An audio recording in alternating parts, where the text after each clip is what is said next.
स्वागत है। आज हम द डीप डाइव में बात कर रहे हैं इब्राहिम ट्राओरे की।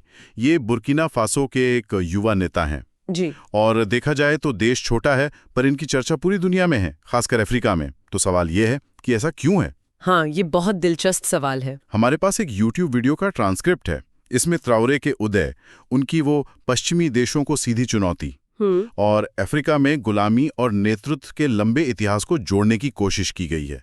तो चलिए इसी में थोड़ा गहरा उतरते हैं। बिल्कुल। और ये समझना जरूरी है कि ट्राओरे की कहानी सिर्फ उनकी नहीं है। अच्छा। ये कहानी है अफ्रीका के संघर्ष की, उसके संसाधनों की और बाहरी शक्तियों के साथ उसके जो जटिल रिश्ते रहे हैं उसकी भी।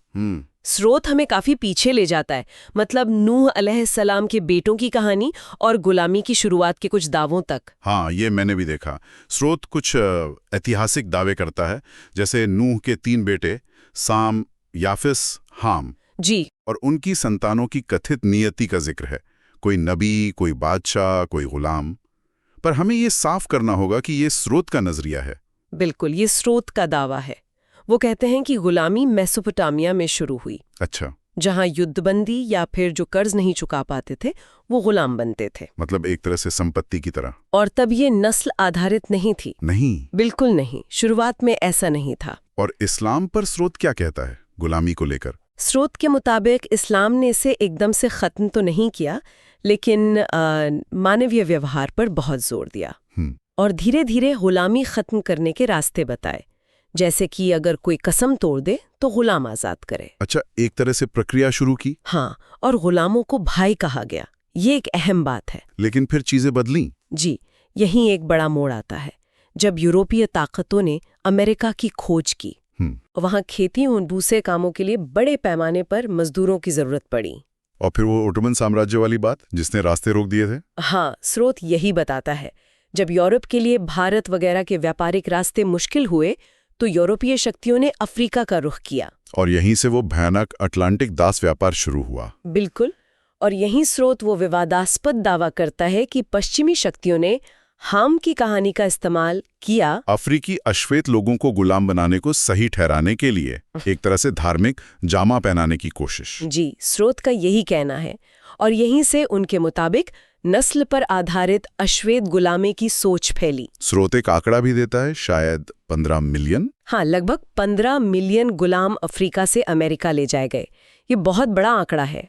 लेकिन इसका मतलब ये तो नहीं कि अफ्रीका ने चुपचाप सब सह लिया। प्रतिरोध तो हुआ होगा। बिल्कुल, प्रतिरोध हमेशा से रहा है। नेल्सन मंडेला जैसे महान नेता सामने आए।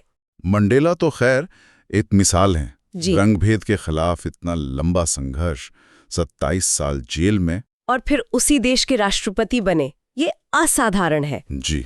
स्रोत मोमर गद्दाफी का भी जिक्र करता है, लीबिया के। जी, गद्दाफी का सपना था एक यूनाइटेड स्टेट ऑफ अफ्रीका का, एक साझा मुद्रा का। लेकिन पश्चिमी देशों से उनका टकराव बहुत बढ़ गया था। हाँ, और उनका अंत हम सब जानते हैं, काफी दुखद रहा। फिर थॉमस संकारा का नाम आता है। जी। वो भी बुर्किना फासो से ही थे। जी बिल्कुल।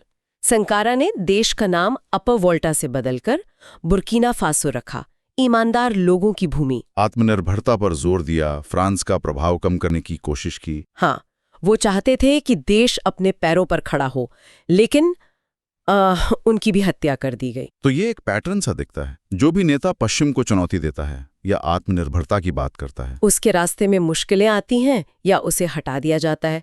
ये इतिहास रहा है। और इसी पृष्ठभूमि ने, इसी इतिहास के साए में इब्राहिम ट्राओरे का उदय होता है। बिल्कुल। बुर्किना फासो, जैसा हमने कहा, फ्रांस का उपनिवेश था। आज़ादी मिली, लेकिन फ्रांसीसी प्रभाव बना रहा। सैन्य प्रभाव भी, आर्थिक भी। जी, दोनों। और देश में सोना है, दूसरे संसाधन है, फिर भी गरीबी है। इसी माहौल में 2022 में ट्राओरे सत्ता में आते हैं। और आते ही बड़े कदम उठाते हैं। फ्रांसीसी सेना को बाहर जाने को कहा। हाँ, और IMF, वर्ल्ड बैंक जैसे पश्चिमी संस्थानों से भी दूरी बना ली। यहाँ तक कि अमेरिका का एक निमंत्रण भी ठुकरा दिया। ये तो सीधा सीधा संकारा और गद्दाफी की याद दिलाता है। हाँ, लेकिन यहाँ शायद एक अंतर है।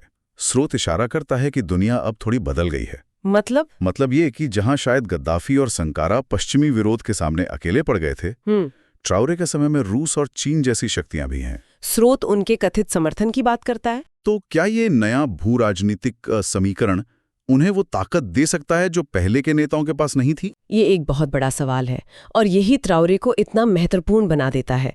लोग उन्हें सिर्फ बुर्किना फासो के नेता के तौर पर नहीं देख रहे हैं, बल्कि पूरे अफ्रीका को एक तरह से पश्चिमी प्रभाव से आजाद कराने वाले संभावित नेता के रूप में। हाँ, एक नई लहर के प्रतीक के तौर पर जो संकारा और गद्दाफी की विरासत को आगे ले जा सकता है शायद। तो इतिहास, गुलामी की वो दर्दनाक यादें, बाहरी शक्तियों का खेल, ये सब मिलकर आज की स्थिति बना रहे हैं। बिल्कुल।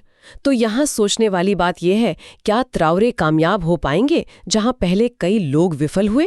क्या इतिहास खुद को दोहराएगा, या फिर हम वाकई अफ्रीका और दुनिया के रिश्तों में एक नया अध्याय देख रहे हैं? ये वो सवाल है जिनका जवाब शायद हमें आने वाले समय में मिलेगा, और इस पर नजर बनाए रखना जरूरी होगा। बिल्कुल।